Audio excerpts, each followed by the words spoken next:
Please don't let me die. The old man gasped, blood soaking through his shirt. Dr. Alina froze. The patient on her table was a man who'd killed her uncle 20 years ago. The same face from the nightmares her mother still woke screaming from. The room spun, nurses waiting for her command. Her trembling hand hovered over the scalpel. Mercy or justice? Blood pulsed beneath her gloves as Dr. Alina Miles steadied her breathing. The monitor screamed, the patient's pulse slipping.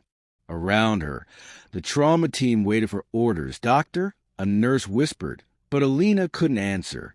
Her eyes were locked on the face she'd never forgotten. Deep scars, silver hair now, but those eyes, the same cold gray that had stared down the barrel before pulling the trigger. She had been 6 when her Uncle Jamal was killed outside their mother's diner. A white man in a sheriff's jacket had mistaken him for a thief. No charges. No trial, just silence. Her mother, the black waitress who scrubbed the floors, had stood in that courtroom crying alone. That day, Alina had promised herself she would never beg. She would become someone no one could ignore again. Now here she was, Dr. Alina Miles, chief trauma surgeon at St. Helena's. And on her table lay him, Sheriff Robert Crane, retired, shot in a robbery gone wrong. The world was quiet except for the beeping monitor. Doctor, we're losing him, the anesthesiologist urged. Her gloved fingers trembled. One delay, one wrong move, and he's gone forever. Her mind whispered, asterisk, would it really be wrong? But another voice, quieter, rose inside her, the one that had guided her through med school, through every night she studied until dawn. Asterisk, you're a doctor. You save lives. Asterisk. Alina snapped her focus back. Clamp the artery, she ordered. The nurses moved, and the room burst into motion again. She leaned over the wound, bullet lodged near the lung. Her pulse matched the monitor's rhythm, fast and uneven. Sweat stung her eyes. The lights above blurred as she worked, flashbacks slicing through her focus. Her mother's trembling hands wiping blood from the diner floor. Jamal's laugh echoing through the alley before the gunshot. Her scalpel slipped for half a second. Blood gushed. A nurse gasped. Pressure. Alina barked. The bleeding slowed. Her hands, though shaking, didn't stop. Every cut, every stitch felt like a war between her past and her oath. Her heart thundered. She wanted to open his eyes just once, so she could ask, "Do you even remember what you did?" Minutes felt like hours. Finally, the bullet came free. She dropped it into the tray, metal clinking against steel, a tiny, cold reminder of everything it had cost her family. Vitals stabilizing, someone said. A collective breath filled the room. She stepped back, staring down at him. His chest rose slowly. He would live. For the first time since she was 6, she didn't know how to feel. Later, as the team cleaned up, Alina stood alone at the observation window. Outside, rain drummed softly against the glass. The city lights blurred into gold streaks. "Dr. Miles?" A young nurse approached hesitantly. "The patient's awake. He's asking for you." Her stomach turned. She walked into the recovery room, heartbeat echoing in her ears. The man on the bed looked older, smaller.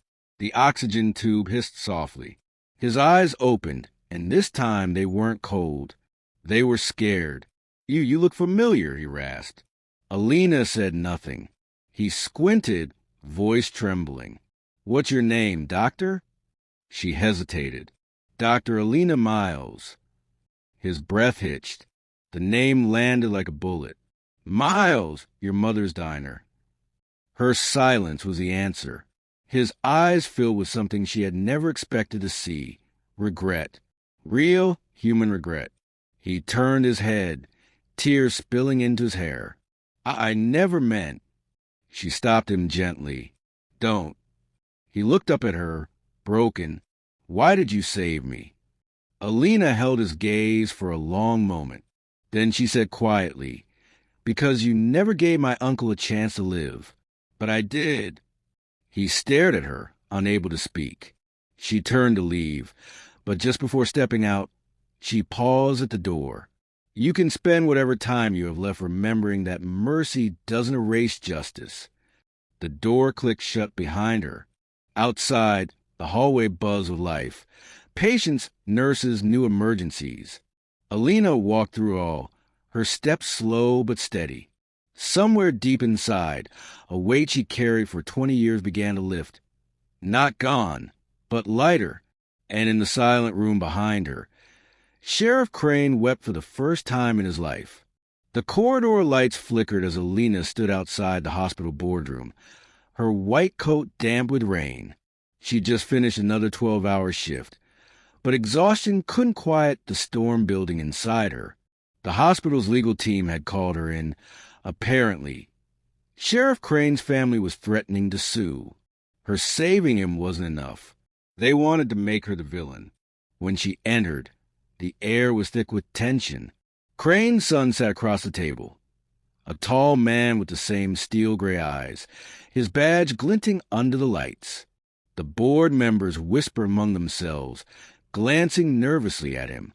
"You deliberately delayed my father's treatment," he accused, slamming his fist on the table. "He almost died because of you." Alina didn't flinch. "He was already dying when they brought him in. I did my job, and I saved his life." He leaned closer, voice sharp. "My father says you looked at him like you wanted him dead." Her throat tightened. She remembered that look, the one she couldn't hide, but she refused to let it show now. "Maybe because your father murdered my uncle when I was 6. The room fell silent. Gasps echoed. One of the board members muttered, "Is that true?" Crane's son's face flushed red. "That was an accident. My father was cleared." Alina's voice shook but stayed steady. "Cleared because no one cared enough to see a black boy as human." He stood up. "You think you can humiliate us because you wear a white coat now? You think that makes you better?" "No," she said softly, her eyes burning. "It makes me responsible. I had his life in my hands, and I chose to save it." The door opened suddenly. Everyone turned. Sheriff Crane stood there, pale and trembling, leaning on a cane. The oxygen tube trailed behind him like a ghost of the man he'd been. "Sit down," he said to his son, voice weak but firm. The young man froze. Crane looked at Alina for a long time before speaking. She didn't delay. "If anything, she gave me more time than I deserved." His son started to protest, but Crane's hand went up. "You don't know what it's like to live with a sin that breathes beside you every day." He turned to the board. "If you want the truth, I shot her uncle. I told myself it was an accident, but I knew what I saw, a black man running, and I pulled the trigger before I even thought." No one spoke. Even the air seemed to stop moving. Crane's eyes glistened. "She saved me anyway. That's more mercy than I ever gave." He looked at Alina again, voice breaking. "You could have let me die, and no one would have blamed you. Why didn't you?" Alina's jaw tightened. "Because if I let hate decide who deserves to live, then I'd be no different from you." Crane's shoulders shook. "I wish I could take it back." "You can't," she said, her voice trembling. "But you can make it mean something." He nodded slowly. "Then I will."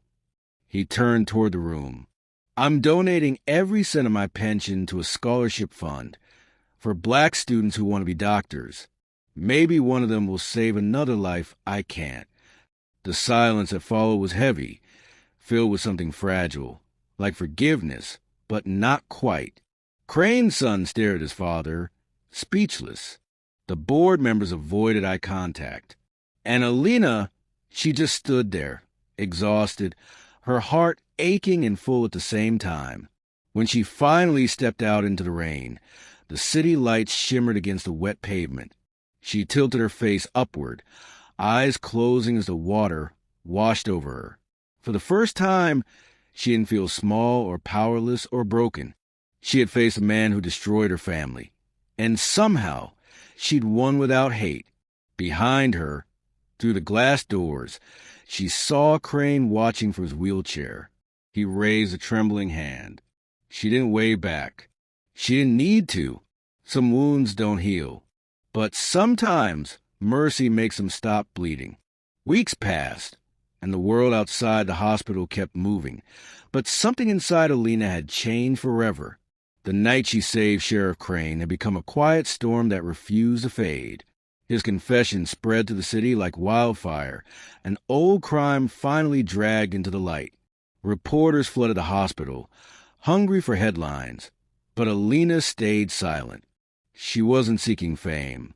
She'd already faced a truth that mattered. Her mother watched the news every night from their small kitchen, tears mixing with pride. "You did what I couldn't," she whispered over the phone. "You broke the curse of hate." Alina didn't know what to say. For the first time, her mother's voice didn't sound heavy. It sounded free. A month later, a letter arrived at Alina's office. No return address, just her name scrawled in shaky handwriting. Inside was a check, folded twice, and a single line, asterisk for Jamal's memory. "Thank you for saving my soul before it was too late." Asterisk was signed, Robert Crane. Alina stared at it for a long time, heart aching with something she couldn't name. She didn't cash the check. Instead, she added it to the scholarship fund he'd started. The first recipient, a young black girl from her mother's neighborhood, had just been accepted into medical school. Life moved on quietly after that. But sometimes, late at night, Alina would stand by the hospital window, watching the city lights blur into gold. She'd think of all the lives crossing paths in ways no one could ever predict. How pain could twist one heart into cruelty and another into strength. One rainy evening, she passed the empty diner her mother once worked in. The sign still flickered faintly, the paint fading, but the name Miles Diner barely visible under the dust. She touched the glass, her reflection overlapping with the ghost of her childhood. For a moment, she thought she saw Jamal smiling through the window, proud and peaceful at last. The wind howled down the street, carrying the faint sound of sirens and laughter. Alina turned away, her coat billowing in the rain. There was no grand forgiveness, no perfect ending. Only the quiet truth that sometimes mercy isn't weakness. It's the final act of strength. And somewhere miles away, an old man closed his eyes for the last time, a small photograph of a diner clutched in his hand. If this story touched your heart, don't forget to like, subscribe, and share, because stories like this deserve to be felt, not forgotten,